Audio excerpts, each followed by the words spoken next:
and welcome to our holiday edition of Cooking with Scott. Tonight we're in the kitchen doing some baking. Scott's going to be making golden biscuits, savoury scones, banana custard crumble and chocolate cake. All sounds good.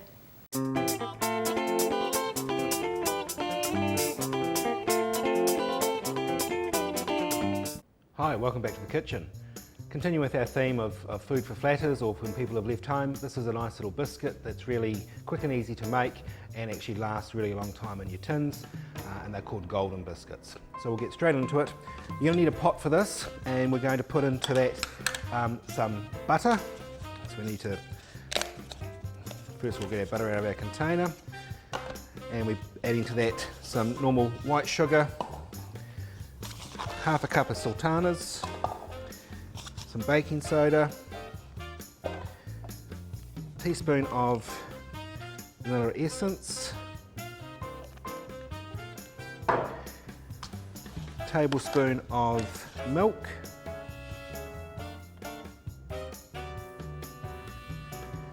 and we also have to add a tablespoon of golden syrup.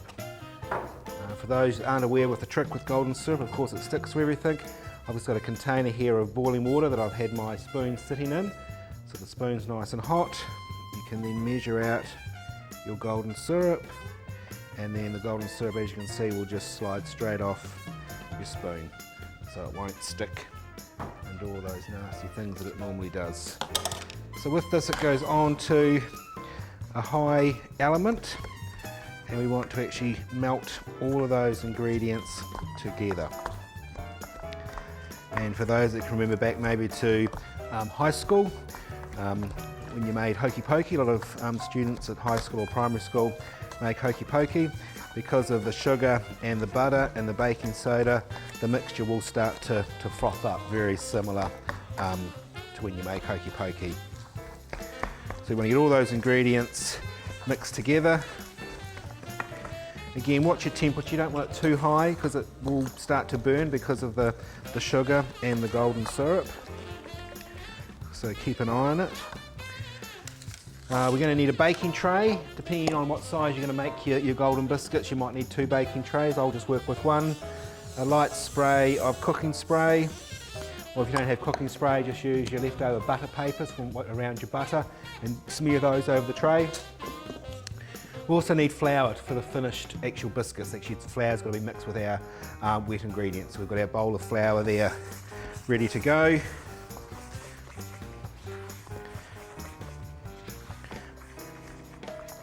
So as I said, they're very easy to make, relatively quick if you've got most of those ingredients on hand. And they only take about 12 minutes to cook as well.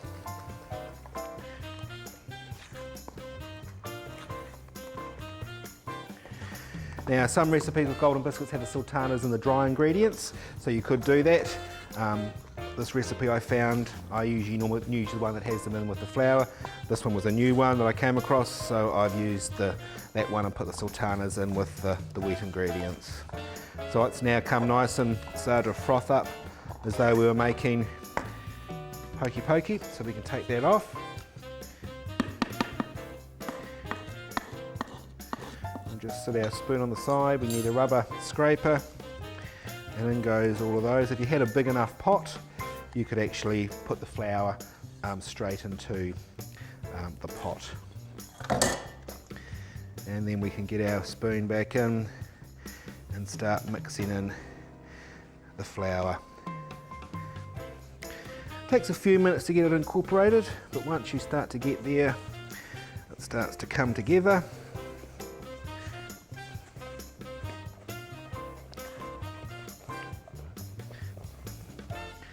So it should come away from the sides of the bowl.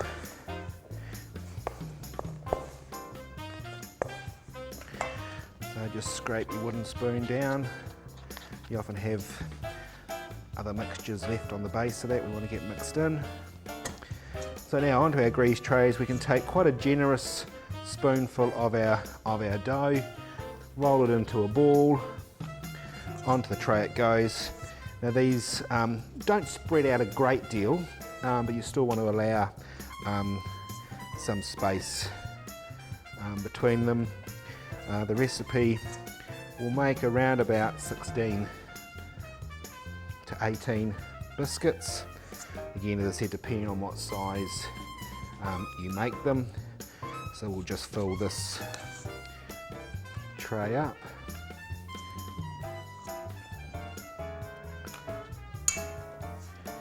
Now again, I make these ones actually with my students here at Boys High, and some of the boys say, can they leave the sultanas out? I've never tried leaving them out. I suppose you could, but nothing wrong with sultanas in there. Little dish of flour with a fork, and you now want to press the biscuits down with the fork. I just usually do one way. Some people will go the other way and do another cross. It's just a personal preference. And then they will go in a hot oven to cook.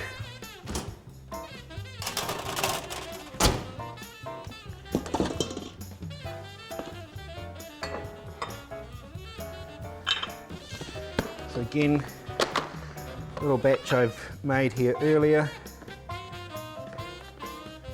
So they're a nice substantial biscuit that we call Golden Biscuits. So I hope you'll give that one a try, and I will see you next time in the kitchen.